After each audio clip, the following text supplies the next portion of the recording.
Kita mulakan surah Az-Zumar mulai ayat 10. A'udzubillahi minasyaitonirrajim. Bismillahirrahmanirrahim.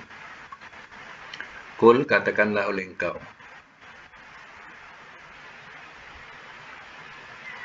ya ibadi, wahai hamba-hambaku,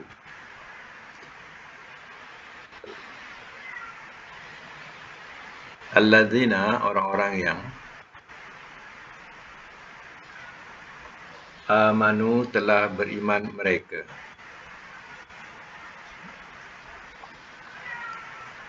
wattaqu, bertakwalah olehmu, Rabbakum, kepada Tuhan kamu,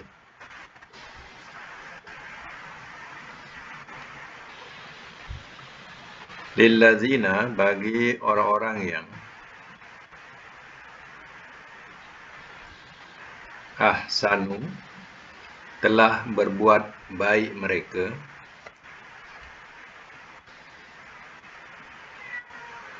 fi hazihi, pada ini, ad-dunya, kebaikan, ad-dunya, hasanah, kebaikan, wa ardullah, dan bumi Allah, wasi'atun, yang luas.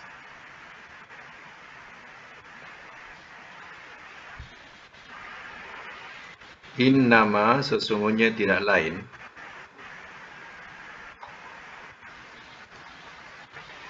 yuwaffa, ia disempurnakan,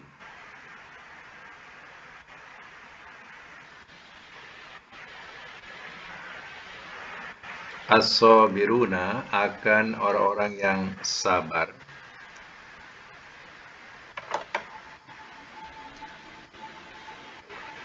ajrahum, ganjaran mereka,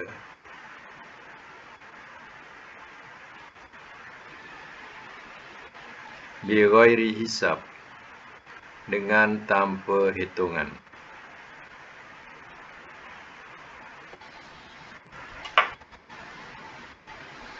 Biasa semula. Qul, katakanlah oleh engkau ya Muhammad, ya ibadiyalladzi, wahai hamba-hamba, kejap wahai hamba-hamba, hamba-hamba ni tak ada ku, ya ibad, nanti kejap, nanti ada, ya. Nah, tengok dulu. Ya ibadi, wahai hamba-hambaku. Baik, hamba-hambaku, sebab ibadi itu ada baris kasrah, baris bawah. Qul, katakanlah oleh engkau ya Muhammad, wahai hamba-hambaku, orang-orang yang telah beriman mereka. Maknanya hamba-hamba Allah yang beriman. Ittaqu rabbakum, bertakwalah olehmu kepada Tuhan kamu. Lillazina ahsanu fi hazid dunya, bagi orang-orang yang telah berbuat baik mereka pada ini dunia, hasanah, kebaikan.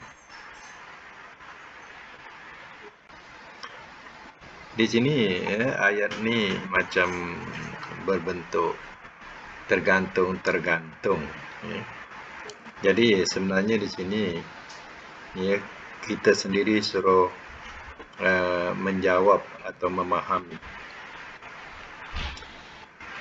Bertakwa kepada Allah, kepada Tuhan kamu, iaitu menjauhi azab Allah dan mentaatinya. Itu makna bertakwa.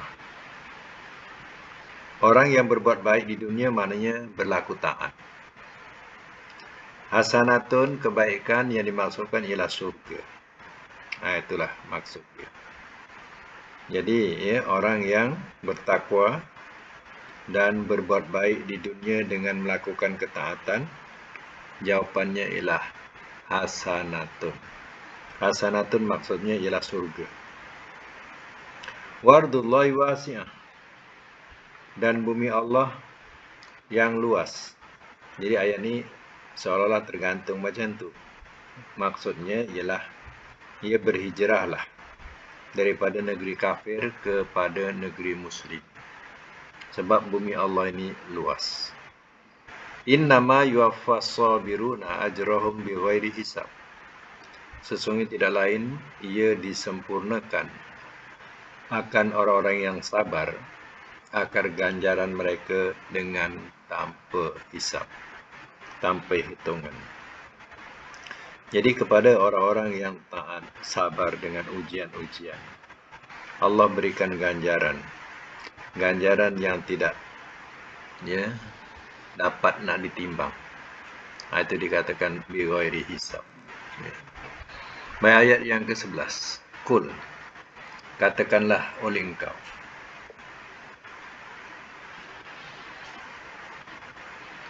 Ini sesungguhnya aku.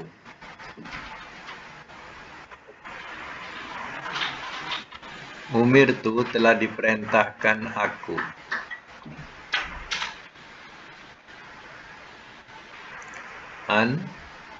Supaya a'budallah, aku sembah akan Allah.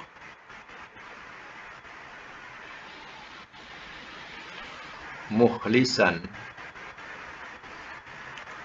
dengan ikhlas. Lahu, kepadanya. Ad-din, akan agama.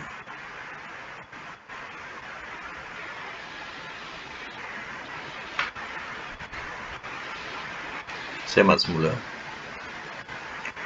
Qul, katakanlah oleh engkau.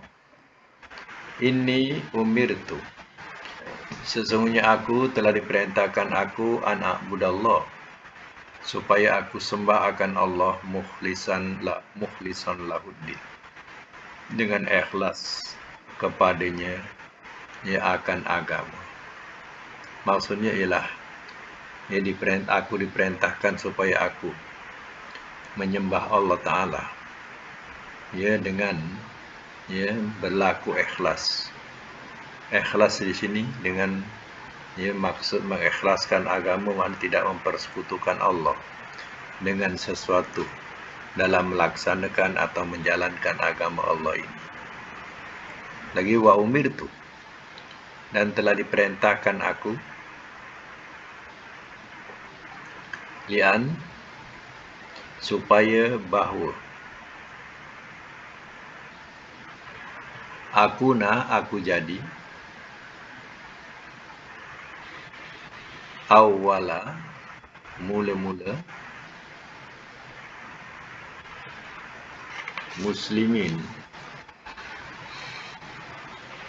orang-orang yang berserah diri.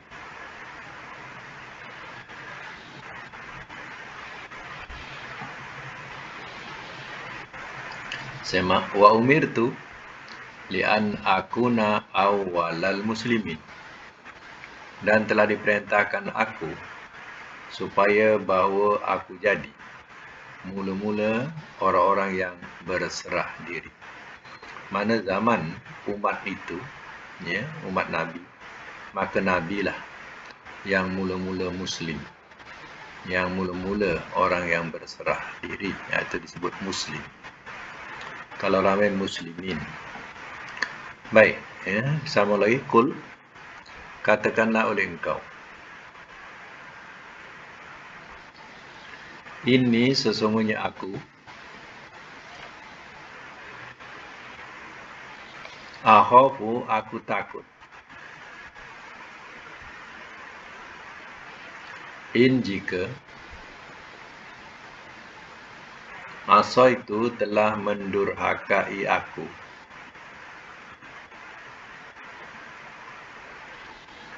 Rabbi, akan Tuhanku.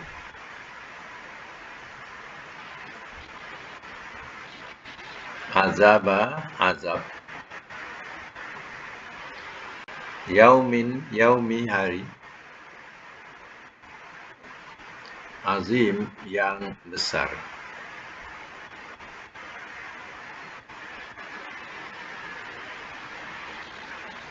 Saya mat semula. Qul, katakanlah oleh engkau. Inni akhafu, sesungguhnya aku takut. Maknanya Nabi suruh mengikrarkan dirinya, mengatakan sesungguhnya aku takut. In asaitu rabbi, jika telah menderhakai aku akan Tuhanku. Ya, jika aku sendiri menderhakai Tuhanku, azab yaumin azim, ya, azab hari yang amat besar. Jadi maksudnya ialah, ya, sungguh aku takut azab yang amat besar sekiranya aku mendurhakai Tuhanku. Itulah, ya, susunan kata-kata yang Allah suruh Nabi ikrarkan. Lagi, Qul, katakanlah oleh engkau.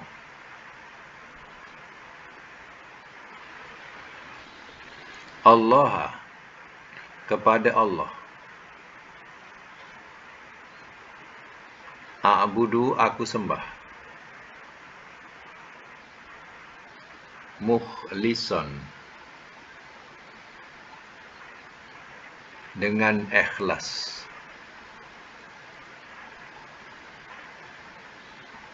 Lahu, kepadanya. Dini, agamaku.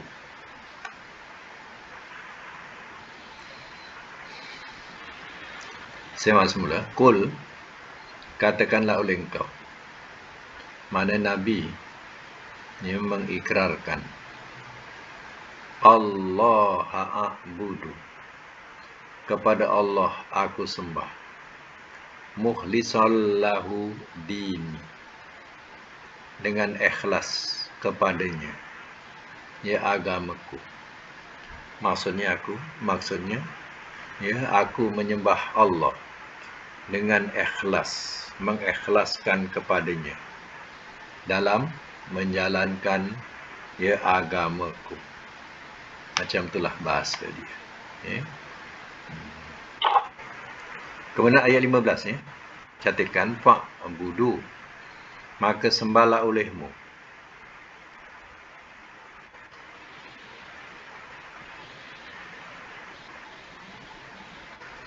Ma syi'tum, apa yang syi'tum telah kamu kendaki.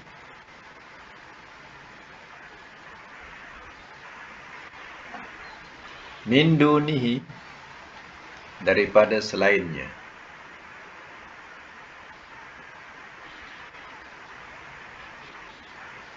Qul, katakanlah oleh engkau. Innal khasirina, sesungguhnya orang-orang yang rugi.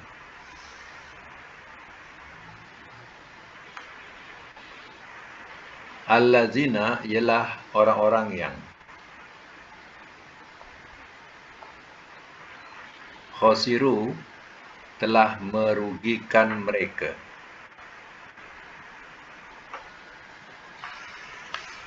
Anfusahum, akan diri-diri mereka.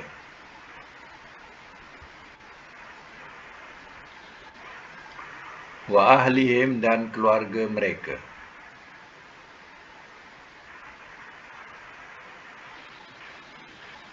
Yaumal qiyamah, pada hari kiamat.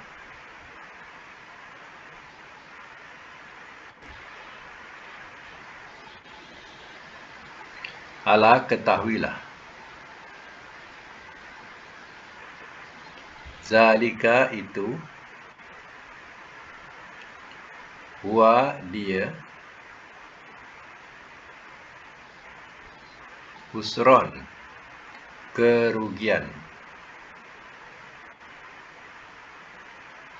Mubin, yang nyata.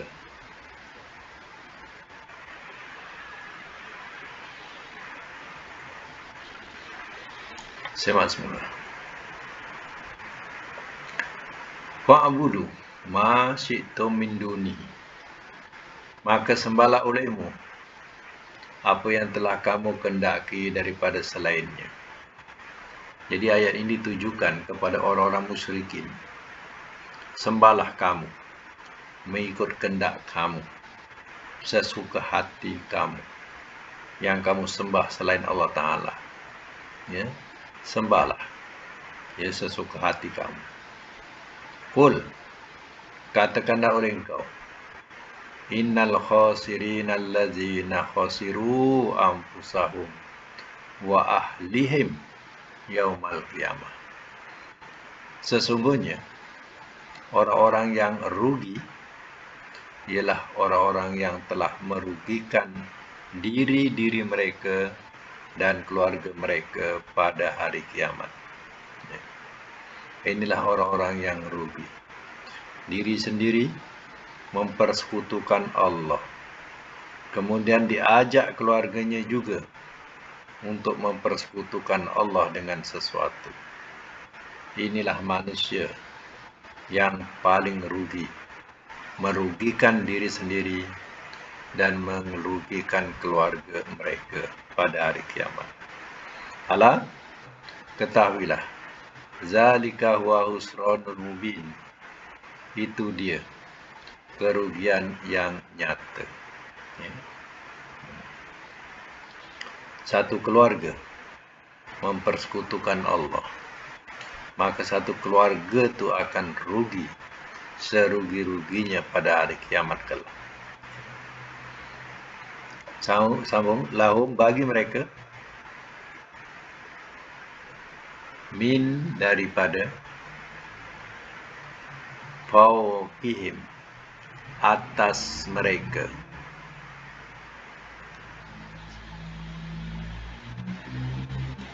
zulalun ada naungan,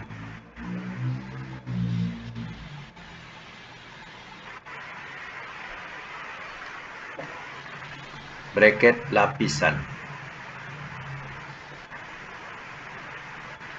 minan nar daripada api,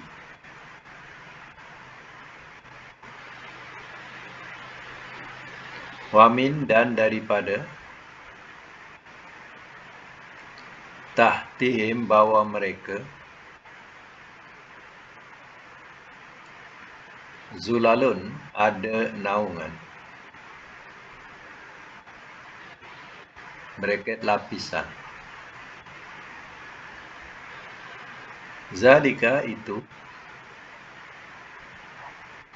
yuhawwifu ia mempertakuti,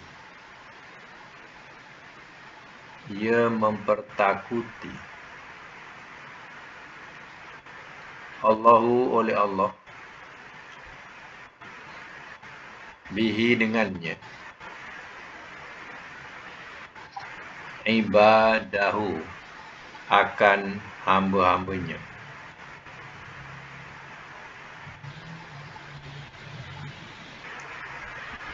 Ya ibadi, wahai hamba-hambaku, fattaquni, maka bertakwalah olehmu kepadaku.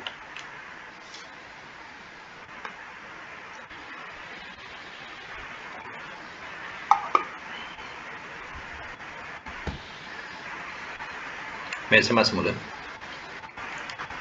Ini ya di akhirat besok. Balasan kepada mereka yang merugikan diri sendiri dan merugikan keluarga mereka. Terdiri daripada orang-orang yang kafir. Di akhirat besok diterangkan oleh Allah Ta'ala, wa min tahtihim zulalun. Sorry. Lahum min fawqihim zulalun. Bagi mereka, daripada atas mereka ada naungan. Iaitu lapisan-lapisan yang minan nar daripada api. Dia punya tahap api itu berlapis-lapis. Ya. Itu dikatakan bahasanya zulalun di sini. Ya. Sebenarnya naungan itu naungan kepulan api. yang berlapis-lapis. Wa min tahtihim zulalun, dan daripada bawah mereka ada naungan. Maksud naungan di sini ialah lapisan-lapisan. Lapisan-lapisan api neraka. Atas bawah ada. Zalika yukhawwifullahu bihi. Itu ia mempertakutkan oleh Allah dengannya. Ibadahu akan hamba-hambanya. Macam itulah Allah yang mempertakutkan kepada hamba-hambanya. Bagaimana dahsyatnya azab api neraka. Macam kalau kita lihat satu kebakaran. Kebakaran tu seolah api tu macam bergulung-gulung. Bergulung-gulung. Macam itulah. Kalau dapat bayangkan yang dikatakan lapisan-lapisan ini. Ya ibadi, wahai hamba-hambaku, fattaquni, maka bertakwalah olehmu kepadaku. Jadi diseru, bertakwalah kepada Allah kalau nak selamat. Baik, sambung lagi ayat 17. Wallazina, dan orang-orang yang ijtanabu, telah menjauhi mereka,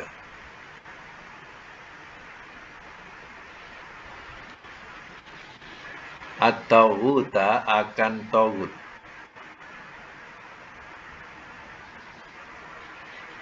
dalam braket berhala-berhala atau syaitan-syaitan.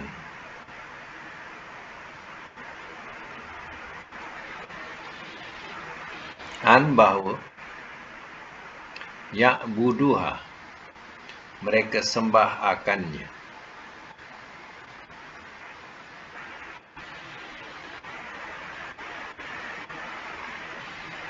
wa anabu, dan telah kembali mereka,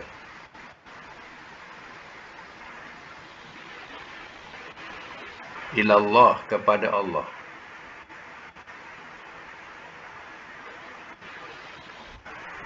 lahum, bagi mereka, busyra, kabar gembira,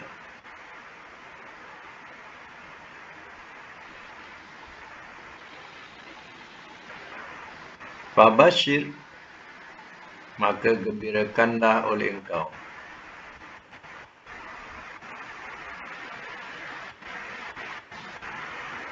ibadi, akan hamba-hambaku.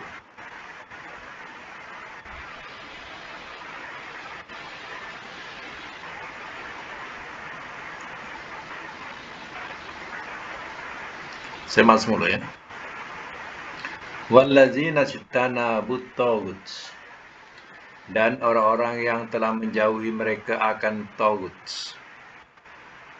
Taghut ini bolehlah dikatakan berhala-berhala itu taghut. Syaitan-syaitan juga taghut. Jadi, kepada orang-orang yang menjauhi taghut ini, an ya'buduha, bahawa mereka sembah akannya.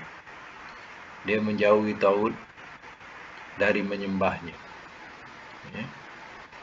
Wa anabu ilallah, dan telah kembali mereka kepada Allah, atau istilahnya taubat.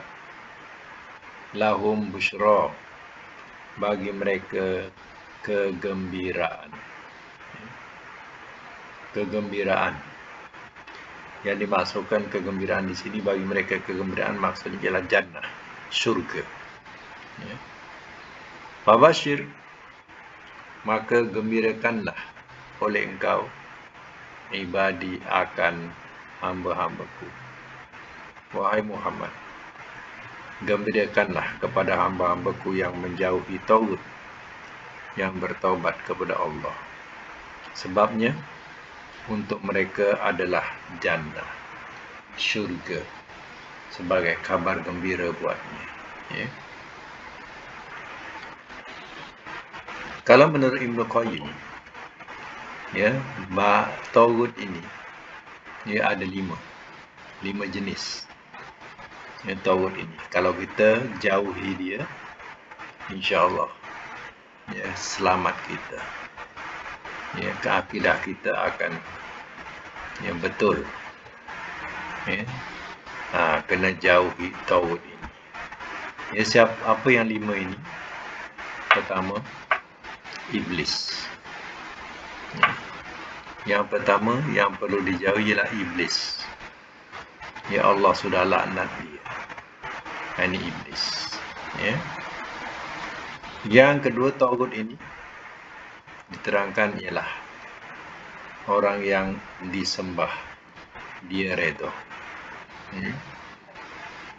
Orang yang disembah dia redha. Mana redha disembah? Kalau tak disembah dia akan murka seperti Firaun contohnya. Ya. Redha dia disembah. Bahkan orang yang tak sembah, orang yang tak sembah dia akan diseksa dengan kejam.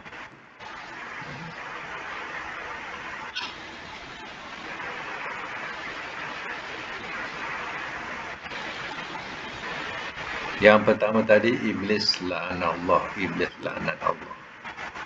Iblis yang Allah laknat. Yang kedua, ya, wa man ubida wa huwa radin. Ya, orang yang disembah dia redha. Ya. Yang ketiga, wa manidda'an nas ila ibadati nafsi. Maknanya orang yang ketiga ya, orang yang mengajak manusia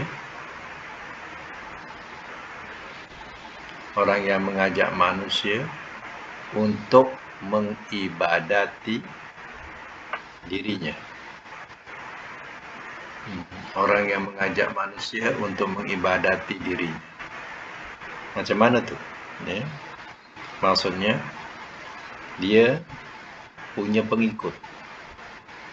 Ya, punya pengikut. Tetapi pengikut-pengikut ini suruh mendewakan dia. Suruh mendewakan dia. Mana mengibadati dia. Itu bahasa dia. Ya, contohnya kalau berzikir sebut nama dia.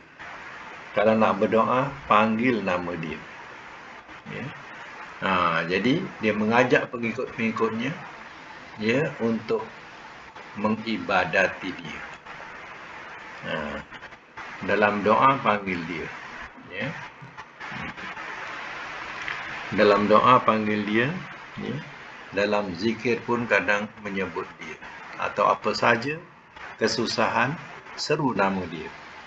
Ini makhluk yang dikatakan mengajak manusia kepada mengibadati dirinya. Ya. Baik. Yang keempat, dia mendakwa tahu ilmu ghaib. Dia mendakwa tahu ilmu ghaib. Ini yang keempat. Sedangkan wa ma ya'lamul ghaiba illallah. Tidak ada yang mengetahui yang ghaib melainkan Allah. Ya. Tapi dia mendakwa dia tahu ilmu ghaib. Ya.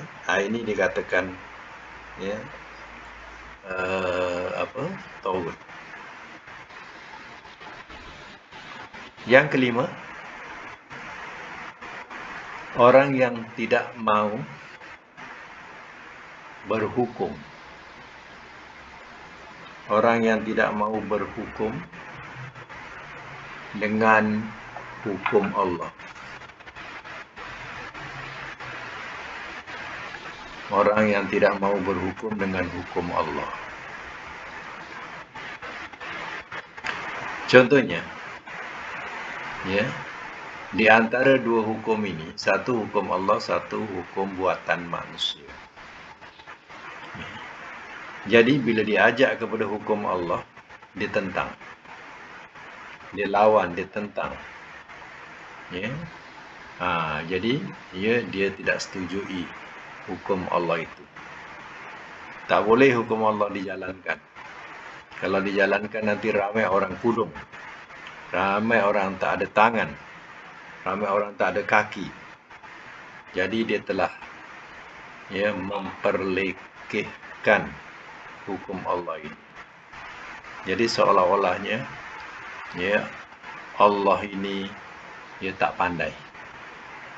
Allah ini tak tahu. Allah tak adil. Jadi orang yang sebegini termasuk dalam golongan taghut. Jadi kalau 5 hal ini atau 5 kepala mengikut Ibnu Qayyim, 5 kepala ni, kalau kita boleh hindari, maka betul akidah kita. Kalau taghut ini kita tak boleh hindari, 5 perkara taghut ni kita tak boleh hindari, habislah. Artinya kita sudah terikut amalan taghut. Ini pecahan daripada pahaman berkaitan dengan taghut. Dalam surah Al-Baqarah, wa'budullaha wajtanibut taghut. Sembahlah Allah dan jauhilah taghut. Jadi Allah sendiri kata jauhi taghut. Jadi kalau dicatat tadi 5 hal, 5 macam tu, insya-Allah. Kalau kita dapat hindari, dapat jauhi, selamat kita, selamat akidah kita. Itulah dia yang disebut dalam Quran taghut ni. Baik, kita sambung lagi. Allazina, orang-orang yang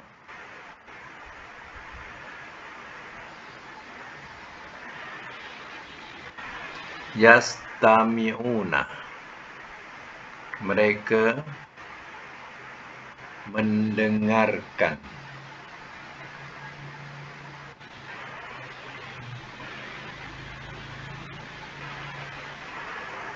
mereka mendengarkan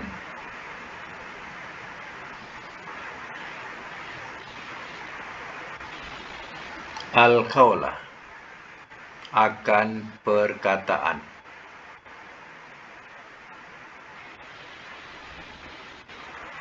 fayattabi'una, lalu mereka mengikuti,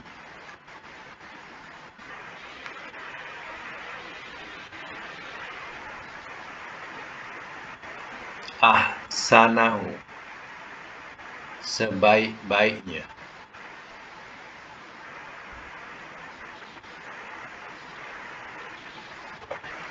ulaika, orang-orang itu,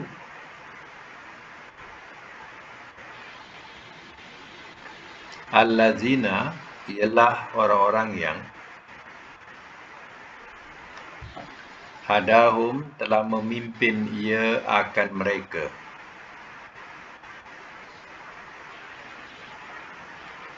Allahu, oleh Allah,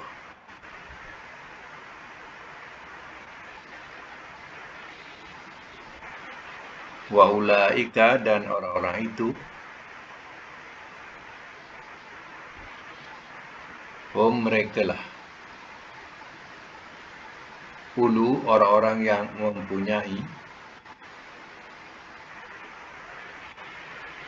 al-albab, daya pemikiran.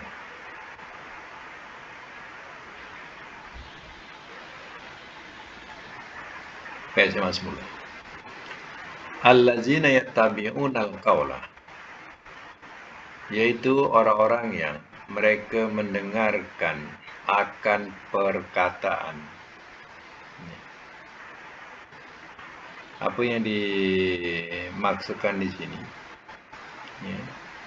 Mereka mendengarkan perkataan yang dibacakan oleh Rasul sallallahu alaihi wasallam, atau dikatakan bahawa mereka mendengarkan firman Allah.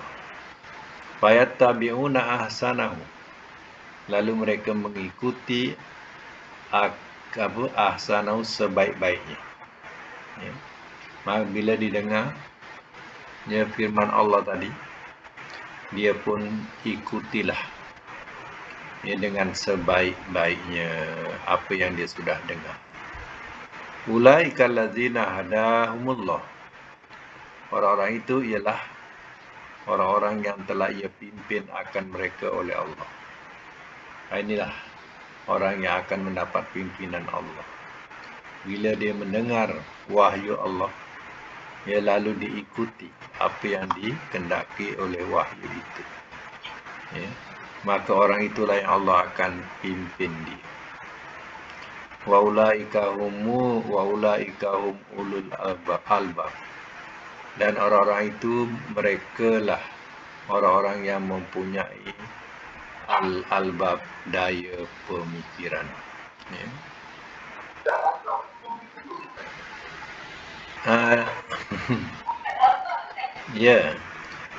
Yang pintu ni kalau alnya sekali. Di sini alnya 2 kali. Albab. Dia kalau satu saja albab, tu pintu. Dia daripada tulisan sama, hanya alif lamnya satu saja. Macam ni alif lamnya dua. Alif lam, al, kemudian satu lagi al-bab. Jadi 2 kali alif lam. Al-bab ni dia jamak daripada perkataan bab. Bab atau babun maknanya pintu. Al-bab maknanya pintu-pintu.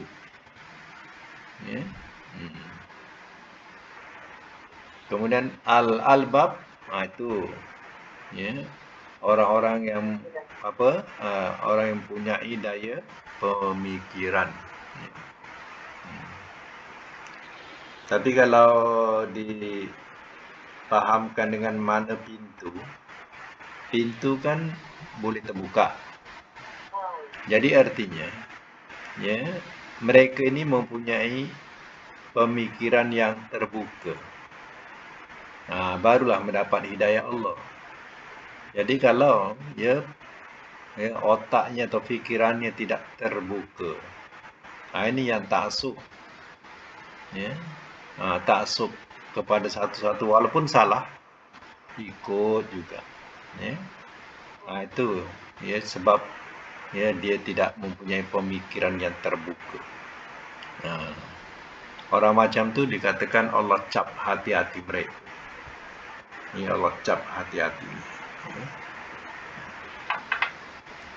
Baik, sambung lagi ayat 19.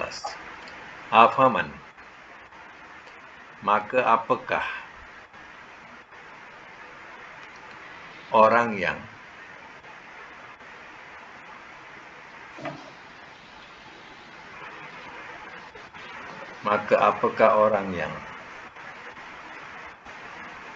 hakka telah patut ia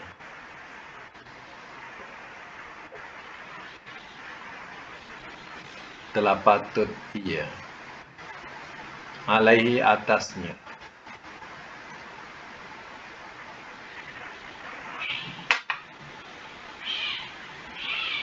kalimah azab.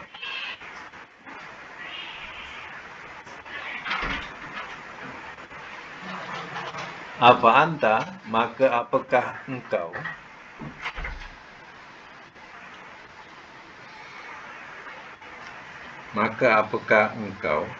tunkizu, engkau boleh menyelamatkan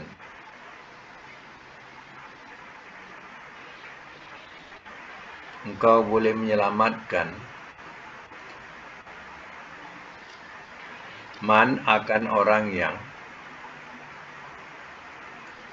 finnar dalam neraka.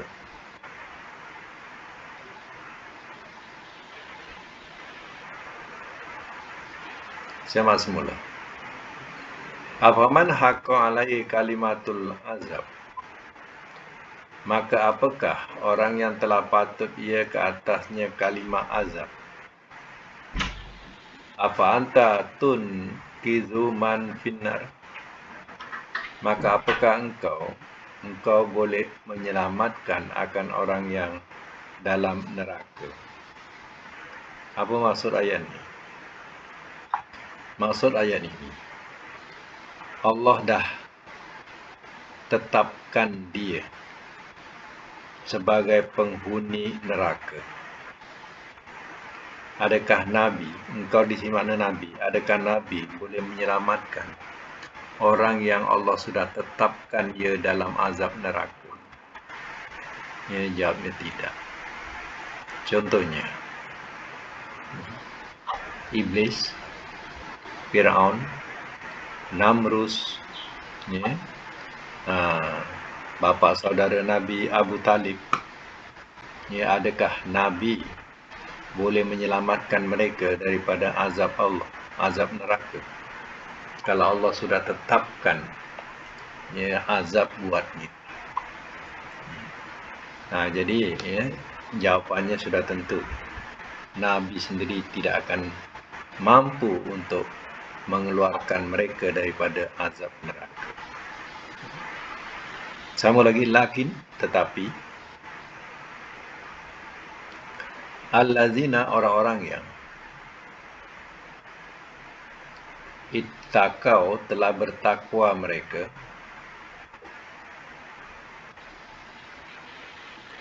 Rabbahum, kepada Tuhan mereka,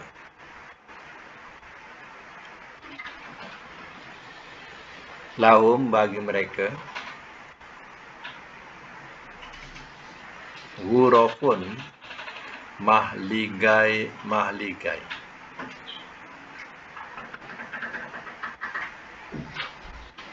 min, daripada, fauqihim, atas, fauqiha, atasnya, ghurafun, mahligai,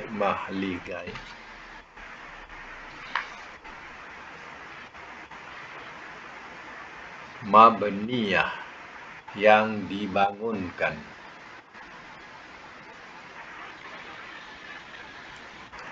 tajri, ia mengalir,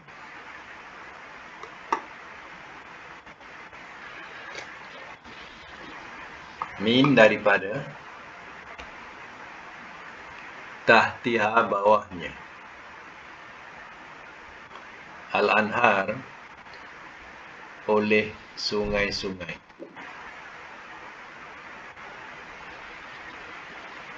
Wa'dallah, janji Allah, la yukhlifu, tidak ia menyalahi, Allahu, oleh Allah, al-mi'ad, akan janjinya.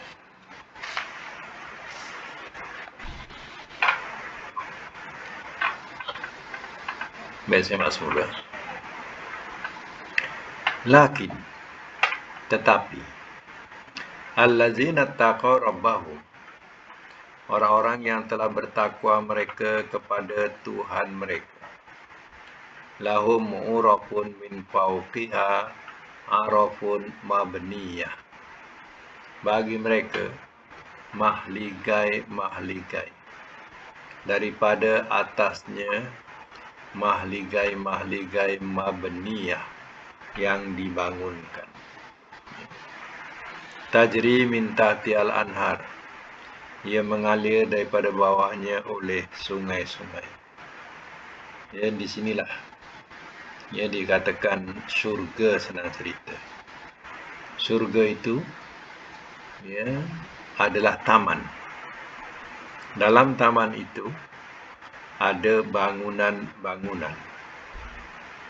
Bangunan-bangunan ini ada bangunan lagi yang lebih, ya, kedudukannya lebih atas daripada bangunan yang ada. Dan tiap-tiap bangunan itu ada sungai-sungai yang mengalir. Menunjukkan keindahan syurga. Ya, sebab itu kalau kita sebut syurga ataupun jannah, ya, kalau kita sebut jannah, jannah itu hanya bahasa dalam, ya, makna iaitu taman. Taman. Kalau di dunia disebut kebun. Kalau di akhirat kita kadang terjemahkan kebun surga. Ya. Jadi disebut sebagai taman. Dalam taman ada bangunan. Itu makna syurga. Dan bangunan-bangunan ini pula mengikut tingkatan amal masing-masing. Yang paling baik, paling istimewa ialah bangunan yang disebut Firdaus. Disebutlah Jannatul Firdaus. Mana surga Firdaus. Itu adalah tempat yang paling kelas sekali. Siapa dapat masuk ke situ, dia tidak pandang yang lain. Dia punya keistimewaan dia. Macam orang dah pergi hotel kan. Mana Burj ke mana? Hotel Burj ke mana tu? Dubai. Siapa yang dah duduk hotel kat sana, dia akan rasa hotel-hotel lain dah tak best lagi dah. Macam tu lah. Sebab itu yang paling best sekali. Dah macam dalam syurga, duduk dalam situ. Macam tu lah. Jadi kalau pergi hotel-hotel lain tu, dah pandang tak best lagi. Koman sangat yang lain. Baik.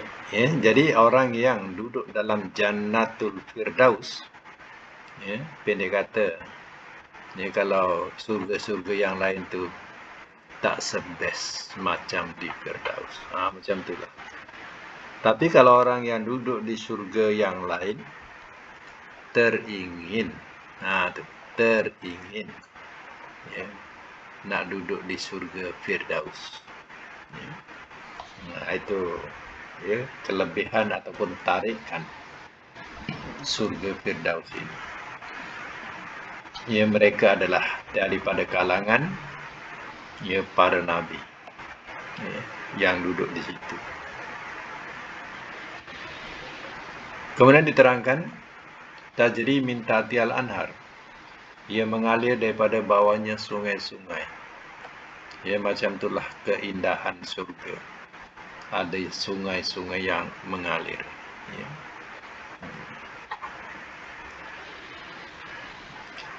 Sebab itu keindahan orang mencari pemandangan yang indah. Dia kalau buat rumah tadi, depan rumah ada tasik, depan rumah ada sungai, depan rumah laut, depan rumah gunung ganang contohnya. Jadi di situ dia melihat macam mana keindahannya di sekelilingnya. Jadi itu dikatakan keindahan. Di surga besok Allah adakan sungai-sungai. Itu nak menunjukkan indahnya surga yang dijanjikan. Wa'dallahi, janji Allah, la yukhlifullahul mi'ad. Janji Allah tidak ia menyalahi oleh Allah akan janjinya. Dalam ayat lain, innallaha la yukhliful mi'ad. Sesungguhnya Allah tidak menyalahi akan janjinya. Janji kepada siapa? Kepada mereka yang beriman dan bertakwa. Itulah janji syurga yang Allah berikan.